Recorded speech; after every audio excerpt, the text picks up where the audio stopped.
Fifth meeting of the Interim Joint Committee on Agriculture. If everyone to kind of gather around, we'll get the process started. I see Representative McPherson's here. It's McPherson, all of us in the Senate. McPherson, yes. No. We'll start off with calling the roll. Senator Chambers Armstrong, Senator Boswell, here. Senator Carpenter, Senator Deneen, Senator Givens, Senator Thayer, here. Senator Webb, Senator West, Senator Westerfield, Senator Wilson, Representative Ball, Representative Callaway, Representative Kleins, Representative Dixon, Representative Pfister, here. Representative Graham, Here. Representative Hale, Representative Hart, here. Representative Kim King, Present. Representative Cook, Representative McPherson, Here. Representative Neighbors, Here. Representative Pollock, Here. Representative Pratt, Representative Rayburn, Representative Stalker, Present. Representative Stevenson, Representative Tate, Representative Thomas, Present. Representative Tipton, Co-Chairman Senator Howe, and Chairman Representative Heath. Here. We have a quorum. Thank you, and good morning again. I'll give our committee members an opportunity to introduce special guests if you have any. And if not, we'll proceed and we'll go right to our first item of business with the update from the Kentucky Livestock Innovation Center. We've got to approve the minutes. All right. While they're getting set up, to entertain a motion to approve the minutes from the last meeting. So moved. We have a motion and a second. All in favor signify by saying aye. Aye. Any opposed, nay. And the motion carried. Thank you. Welcome, and you know the routine. You introduce yourself, and the floor is yours. Okay, thank you. My name's Dave Maples. I'm the exec at the Kentucky Cattlemen's Association. I got a pretty easy job today. Got two things to do. I want to thank you guys. Thank you, Representative Heath, for everything you've done. I've been here many times. Representative Graham, all of you guys, thank you for helping us and funding this project that we're going to talk about today. I want to introduce Nikki Whitaker. Nikki's right here to my left. I'll just say this, Ms. Kim, and you know it.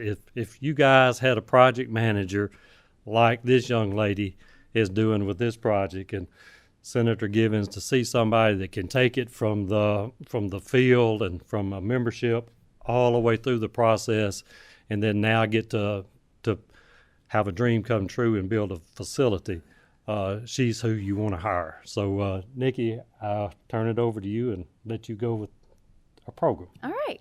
Thank you, Dave. And so thank you again, everybody, for having us, members of the committee, co-chairs, Representative Heath and Senator Howe. Thank you all so much for having us today. Like Dave said, I'm Nikki Whitaker. Can you all hear me? Okay. I saw Dan move it. There, that's much better. And there is copies in your folders. All right. Yes, so we do have a presentation today, short and sweet, but the number one thing we did want to say is thank you. On behalf of Kentucky's livestock farmers, thank you so much. This investment into this Livestock Innovation Center will be generations to come. So our generations, the next generations, will be able to benefit from that. As a first-time recipient of House Bill 1, let me just tell you guys, this process has been extremely easy for us because the Department of Local Government has been awesome for us. So if we could put some kudos out there to the Department of Local Government, I think they've got their hands full right now. So it has been a lot of paperwork. You can see there, I kind of put the dates. So coming from out of April 15th all the way to when we finally signed that memorandum of agreement, a lot of paperwork, but they've been able to answer our many questions that we've sent up to them.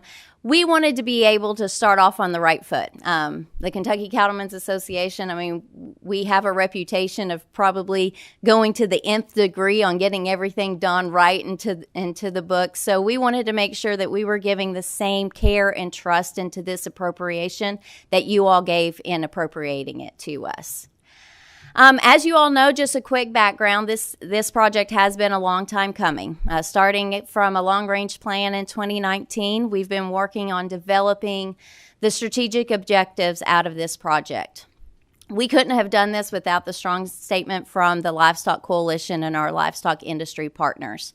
We all got together over the past 5 years to come up with the development plan for this project and what you all see today. As cliche as it may seem, we are stronger together. Gone are the days of where pork and poultry and cattle are competing with one another. I've been in Washington, D.C. enough to know that there are enough advocates out there trying to end animal agriculture. We have to band together as livestock industry to grow stronger, to retain our industry, not only in Kentucky, but nationwide. This looks like a lot, and if it seems like a heavy load, it is because it is. So when we all came together over the past 5 years, we wanted to come up with a list of strategic objectives, what this facility could do. One of those top ones was workforce development. I think across all of our multiplier industries, whether that's hauling, whether that's retail, whether that's even refrigeration, we need workforce development. Value-added production, education and research, producer profitability, consumer information, student enrichment, advancements in agriculture, and stronger food systems. We need all of these things. And again, I will say that is a heavy load. This facility is multidisciplinary. It's multifaceted. I'm not naive enough to think that it's a magic building that's going to fix all of our problems. But what we wanted to do was create a tool and a resource for our livestock industry. I think many of you, like me, grew up around tools. One of my favorite jobs when I was younger is going to the shed and that big, tall, red Craftsman tool case that my dad had and getting the right tool that he needed wherever he was working. That was one of my favorite jobs. I know that having the people there and the knowledge there is so beneficial, but sometimes you just need that right tool to get the job done. And what we're hoping is that this facility will be that tool and resource. We know that we'll benefit the livestock industry in two ways. It'll have a direct impact, so that's physically people walking in, going through field demonstrations, workshops, training sessions, things that we're already doing now on physical ground, or that indirect impact, developing curriculum to be able to disseminate out statewide. Industry collaboration, this facility will serve as that cohesive unit where a lot of industry can come together and develop these programs that will benefit our producers back home. As appreciative as we are of the appropriation, we also got a home when the University of Kentucky gave us a ground lease for 15 acres on their Woodford County C. Orrin Little Research Farm. This is also a blessing for us. How amazing is it to have a livestock innovation center on a livestock research farm? And it is a unique testament to the assets that we have in Kentucky. If you all aren't familiar with this farm, it's about a 1,500-acre farm in Woodford County. It was actually purchased by the Commonwealth in 1991 for the use and benefit of UK. In 98, they finished the beef and swine and sheep units, and then they've added the poultry, equine, and crop research there on the farm as well. Pretty soon you'll see the Meats and Foods Development Center from UK coming out there, and then right off 60 is the Livestock Innovation Center. So in all truality, it is a synergetic force of all of the livestock research happening on that farm, and what we get the honor to do is be able to disseminate that research to the producers and to the public without hindering the biosecurity of that research farm. So we'll be able to get the public into the building, show the amazing stuff that research that's happening, and then be able to disseminate that out. The appropriation that we are so blessed to have, plus this research farm, has really opened the door to opportunities. So I'm going to touch on a couple of those today. But all of this really kind of started way before 2019.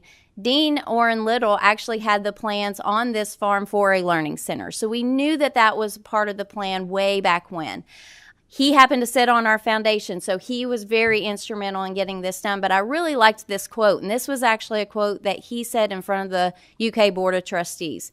And it's basically saying you can develop new technologies and methodologies, but the sake of doing that for development alone is of little benefit. And the true merit lies in the dissemination of that knowledge and technology. One of the biggest opportunities that we've seen already so far is in our healthcare professionals. I've been approached already by the General Physicians Association, Pediatrics Association of wanting to have conferences on that farm.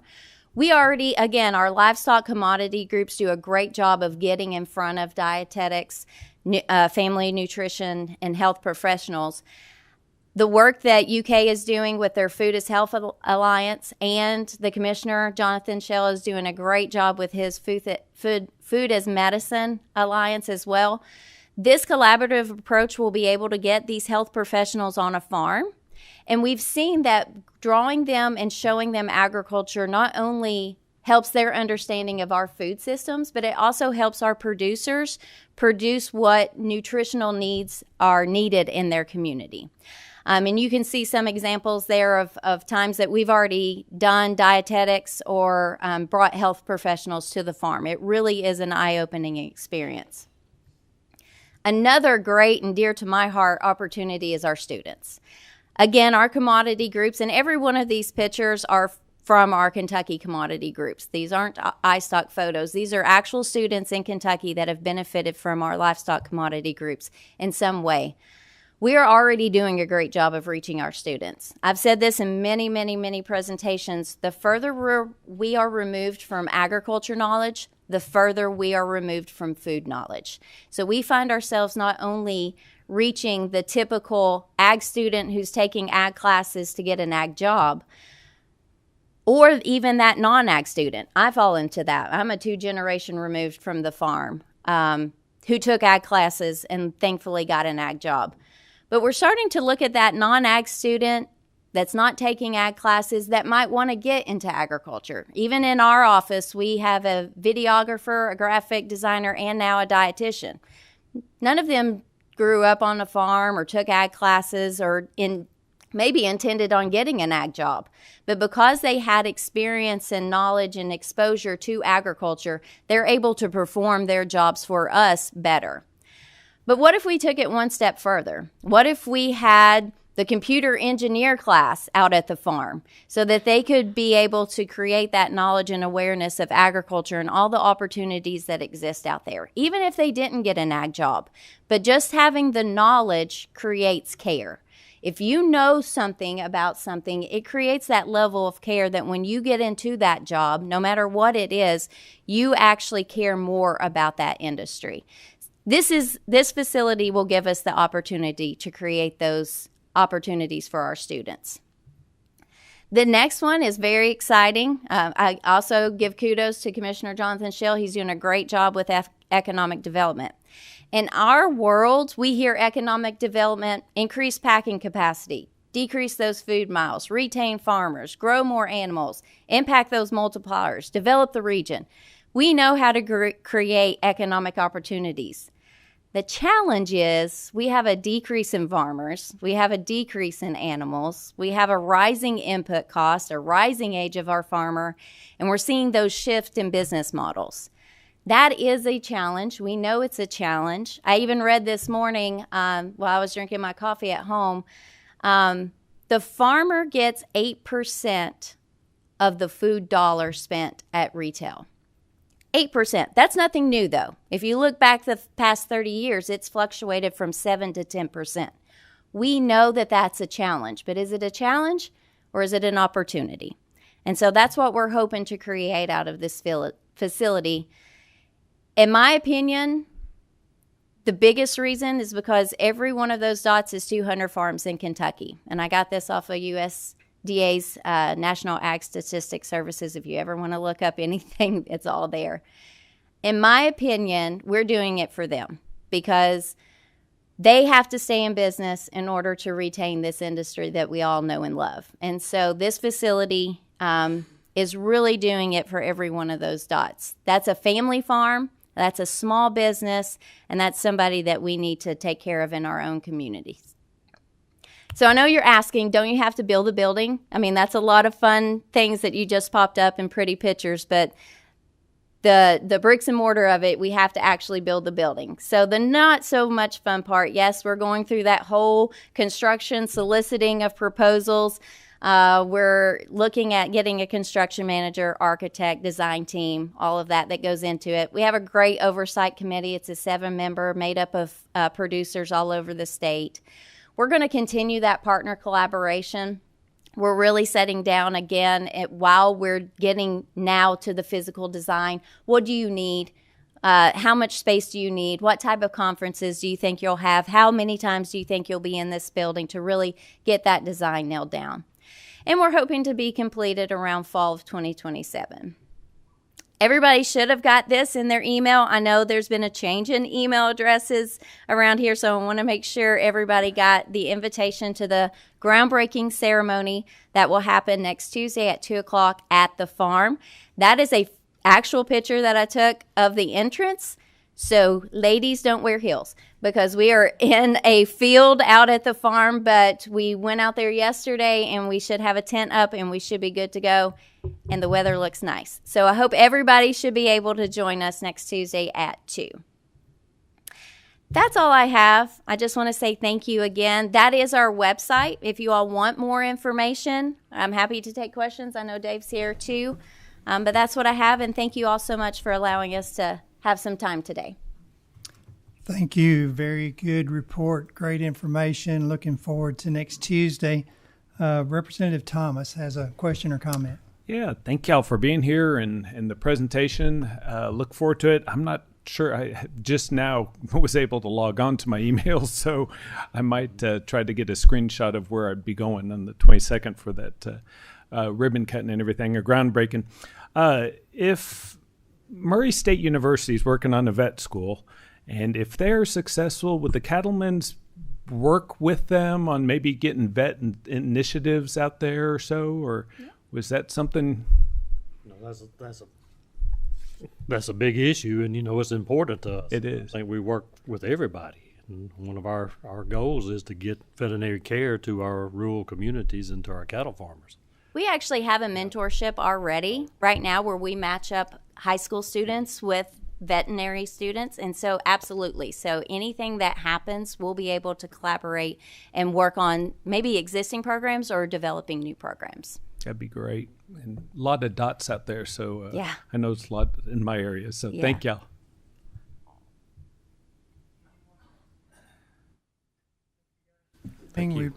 Thank you guys for coming. We appreciate everything you're doing. Do you get this? Okay.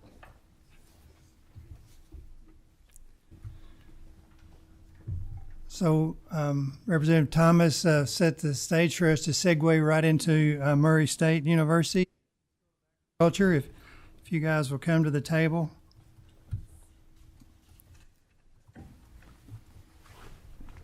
And introduce yourself for the record, and the floor is yours. Good morning. I'm Brian Parr, Dean of the Hudson School of Agriculture at Murray State. And Jordan Smith, Assistant Vice President of Public Affairs at Murray State. Good to see everybody. So we want to give you a little bit of an update of what's been happening over the last few months. It's been a little while since I've seen some of you. And to let you know just some of the progress that we're making in the Hudson School of Agriculture. I'm glad to have Jordan. I don't have a Nikki, and so I'm gonna have to do the talking. But I'm gonna try to. If I had the money, I'd try to hire her away from Dave, but I don't. So I'm gonna have to just talk, I guess. And so, first of all, once again, thank you for your support.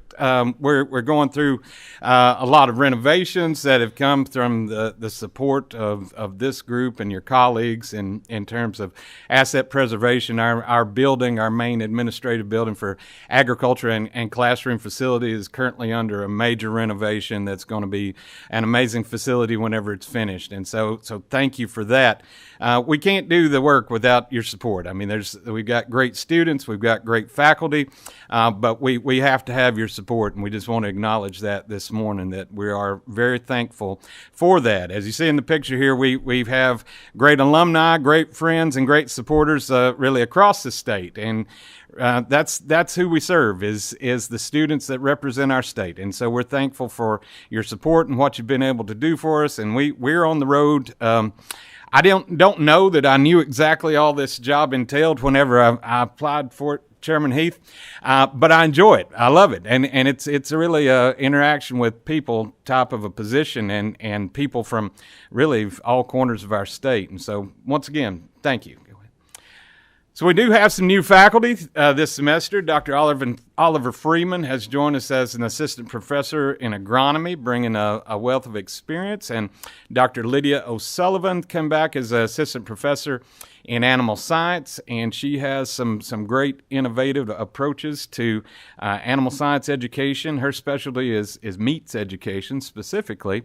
And in our William B. Cherry Expo Center, where this picture was taken, and if you might notice that trailer, that's a horse trailer that's turned up on its side. And why would a big group of people be so proud that a horse trailer's turned over there in the middle of the expo?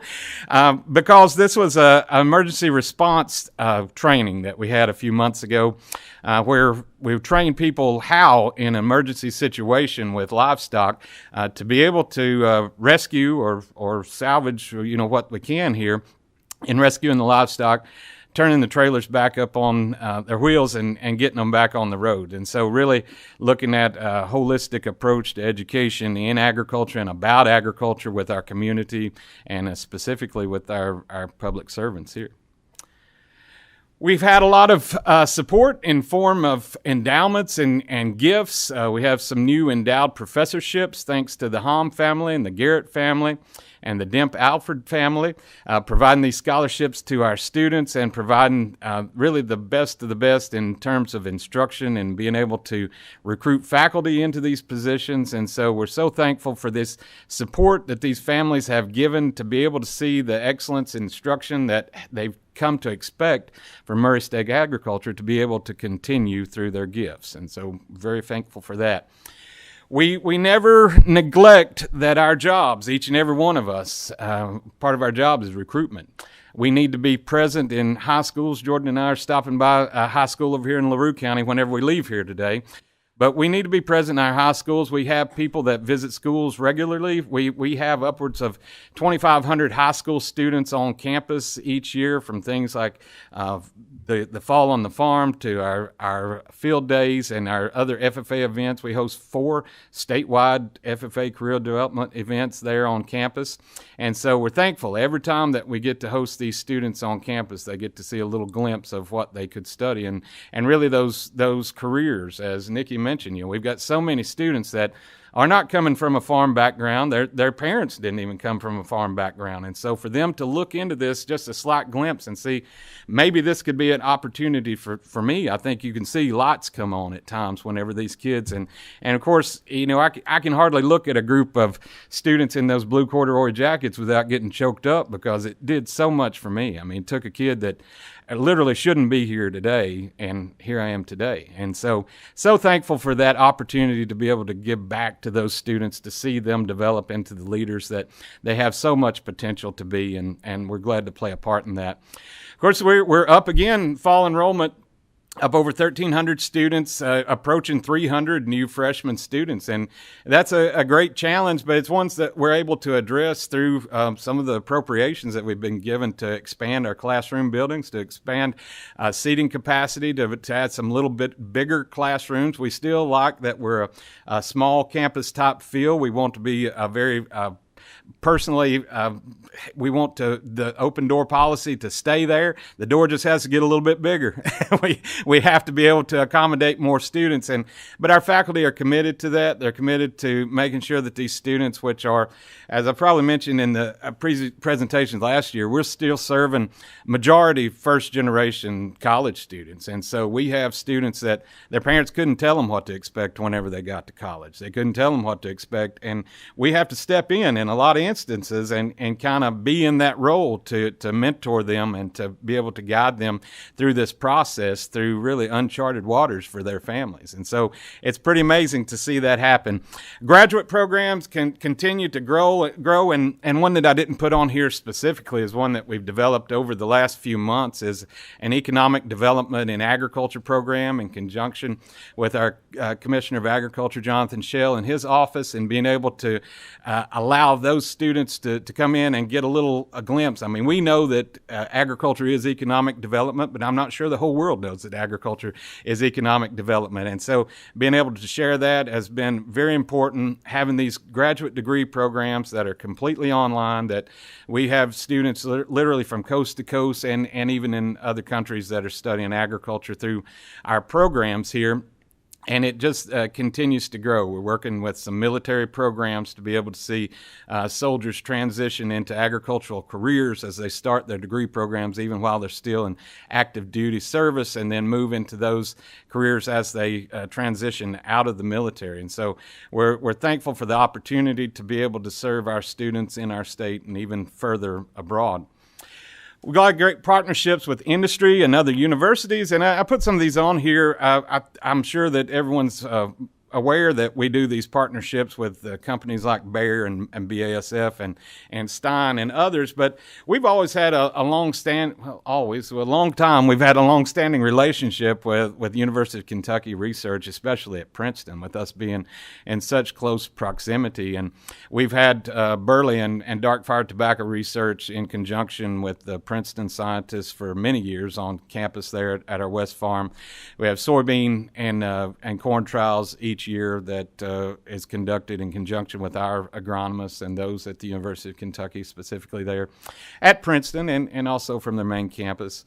But we're glad to have that partnership, and we're glad that we get to continue that. And really that's the hands-on piece of our education, making sure that our students get to do that. Our three departments, animal and equine science, of course, we've got great competitive teams in rodeo and equine. We've just worked out new articulation agreements for the KCTCS system, where we're working on further making this seamless between a 2-year school in the state of Kentucky into Murray State, and be able to graduate on time with the skills and the knowledge to be able to go into an agricultural career. Recent livestock judging team back on the road. We got a new coach. Mr. Jason P. Poole is doing a great job traveling with those students, and they've had some good success even here in their first year, really, of being back on the road.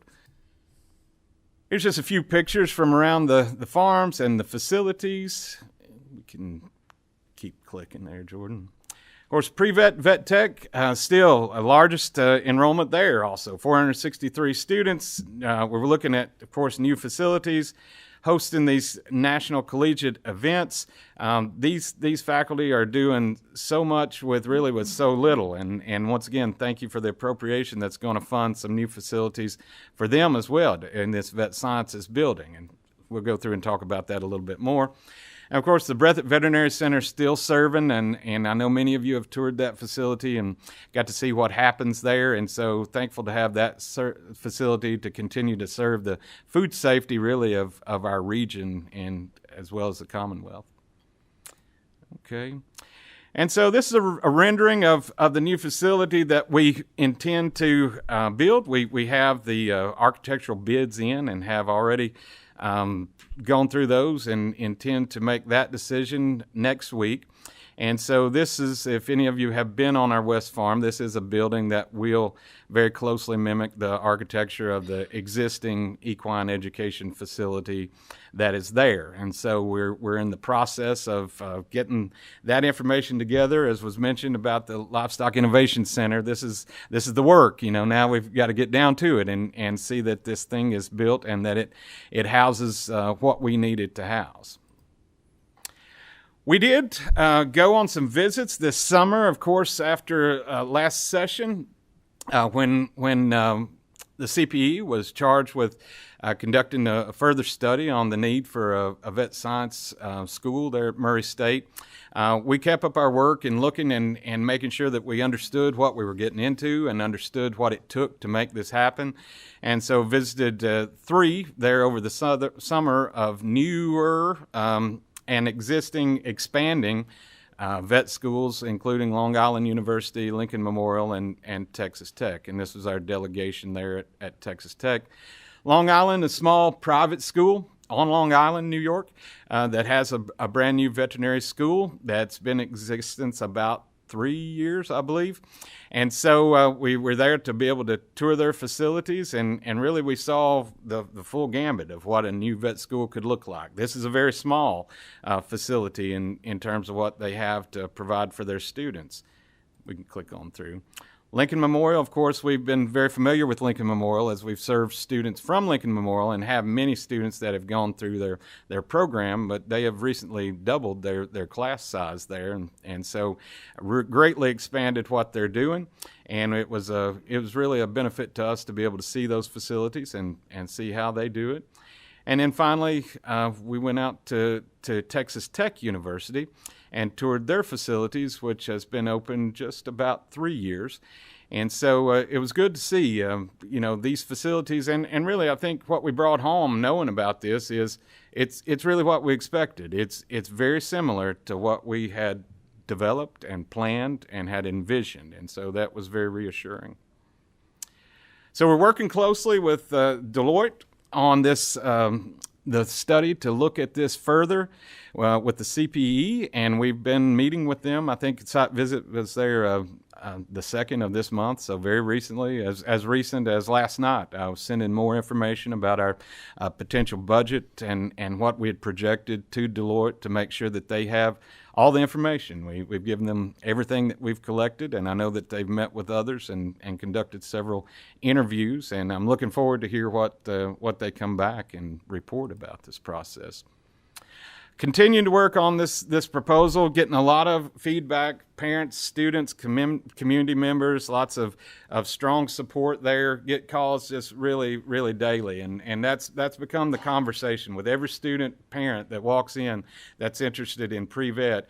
They tell me, all right, you've got 4 years to get this done. You've got 4 years to get this done. My student's starting as a freshman today, and we want to see them potentially get into a vet school at Murray State.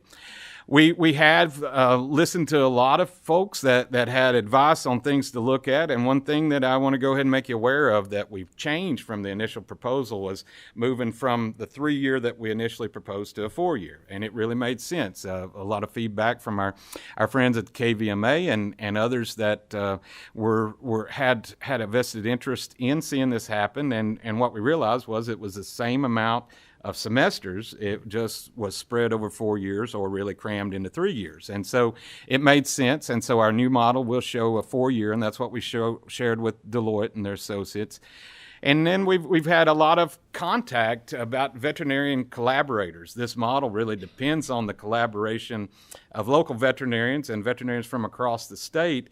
And the more and more time goes on, the more contacts I get from local veterinarians that say, hey, if this happens, we'd like to serve as an education site, as a clinical rotation site for your students. And I appreciate the question Representative Thomas had for our friends at the Cattlemen's Association. There's all sorts of sites across this state that could serve as clinical rotation sites that employ experts in the field of animal health, and that would be one of them. I think that would be a fabulous use from my perspective.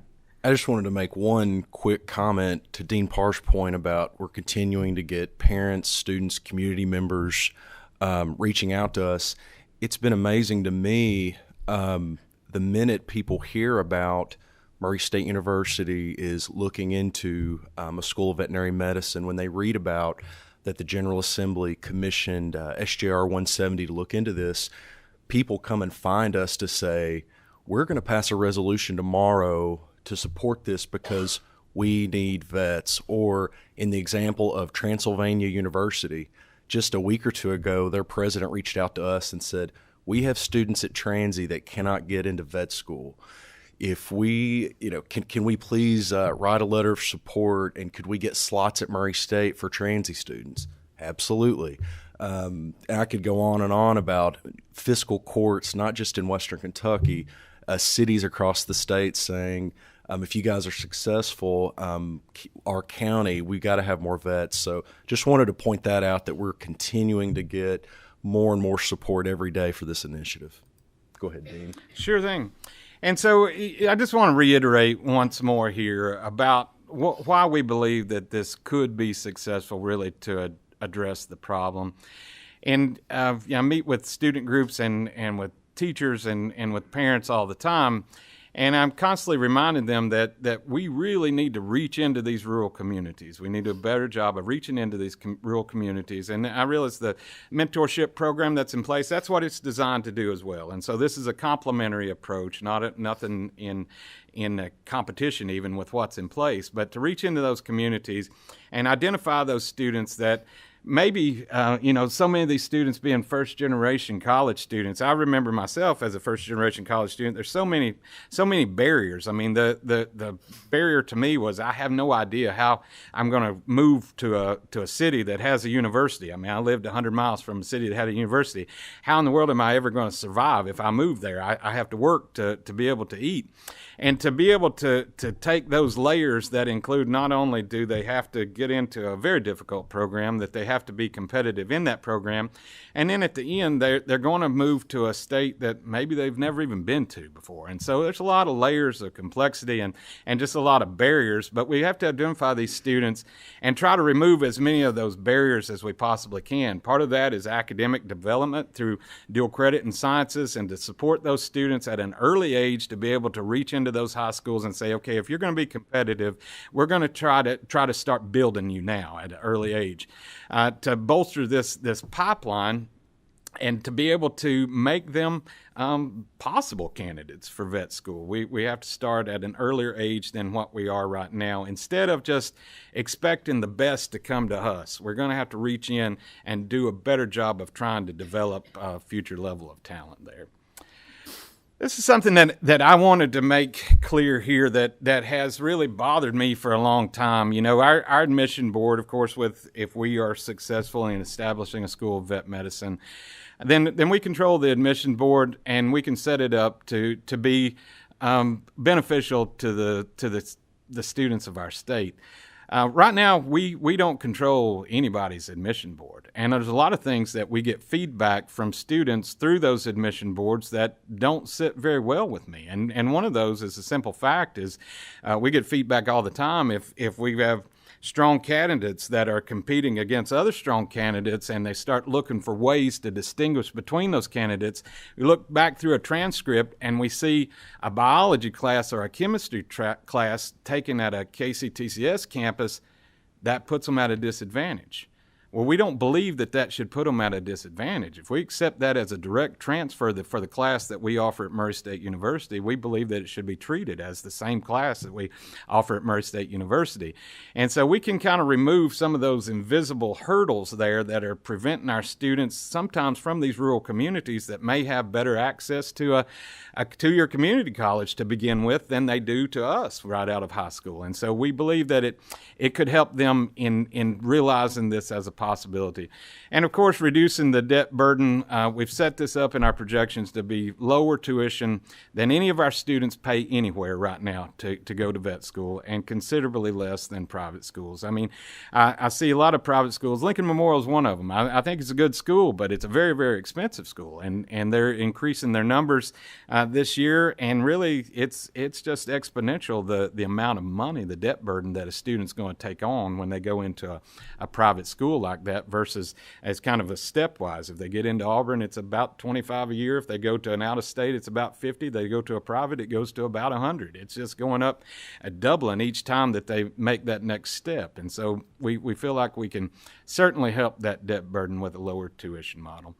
So for the future, here's Racer 1 with our current Racer 1 jockey.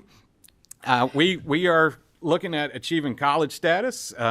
We expect that to happen very soon. As I mentioned, our Oakley Applied Science building renovations are going well thanks to that asset preservation funding. We're constructing the new veterinary science building. We're working on the architect bids right now as we speak. We have a meeting, I believe, Monday of next week. And then, of course, it's still in our sights to see what Deloitte comes back and recommends, and if the green light is given, we're ready to move forward on the establishment of a School of Vet Medicine. And with that, we'll be happy to answer any questions that anybody may have. Thank you, Mr. Chairman. Thank you. Good presentation. I always like the pictures that goes with the words, so that you can, folks that have never visited Murray State's campus can get a visual of some of that.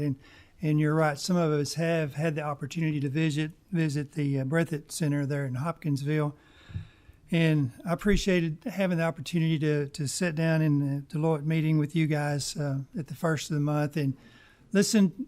It was 3 hours of questions and conversations about the feasibility study, and really kind of drilled down deep in what Murray State's plan is and how you're going to handle some of that stuff. So I wanted to share just a little bit about that. But one of the things that came up was a synergism between the Breathitt Center and Murray State and the pre-vet students that you have. Could you talk about the rating and how that diagnostic center affects animal agriculture? Yes, Kentucky? Absolutely. And sometimes I think that Breathitt Veterinary Center is just the most well-hidden gem that we have. I mean, we literally, and admittedly, and really Representative Pfister brought this to my attention just recently, we talk about the lack with this model of the lack of students interacting with world-class specialists. But we have world-class specialists in that veterinary diagnostic lab. I mean, we literally have the world's leading toxicologist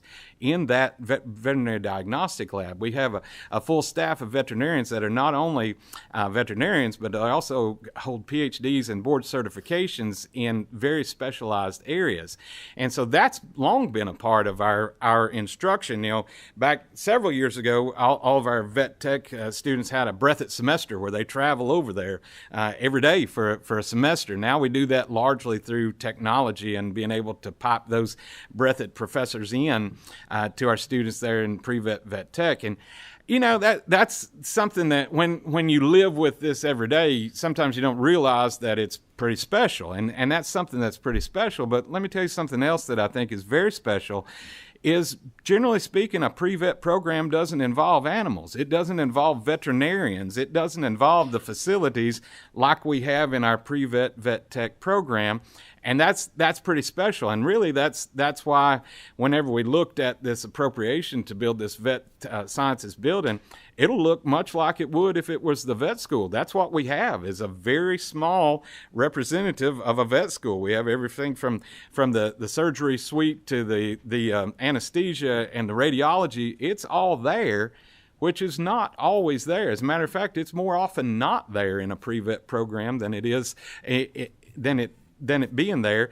And there's almost never the case of the diagnostic lab that has the capabilities of the BSL level 1 and this non-level 3 that is really equipped to deal with things like potential anthrax breakouts. Again, that's really why that was built, the BSL level 1. Mm-hmm. And I was going to say too, very quickly, Chairman, that the work of the Breathitt Veterinary Center, as Dean Parsh said, we probably don't do a good enough job promoting it, but we also feel that when you're doing the job that's been required, there's no need to constantly tout it. But I know Senator Howe, being from far western Kentucky, understood the avian flu epidemic that occurred in Fulton and Hickman. Well, that was actually helped, the eradication of that was actually helped by the Breathitt Veterinary Center. Again, not something we would put out a press release on, but there's a lot of animal diseases that are researched, eradicated by this Breathitt Center and by this team of experts. And as Dean Parsh said, we work very closely with Fort Campbell, and they feel very comfortable knowing that the Breathitt Center is there in case they get a unique threat of anthrax, anything like that, that we have a place in the BVC to be able to safely put that. So just a tremendous asset. And I just want to say thank you to the General Assembly because you all help us fund the Breathitt Center. So thank you. That's right. Yeah. Chairman Howe. Thank you, Chair.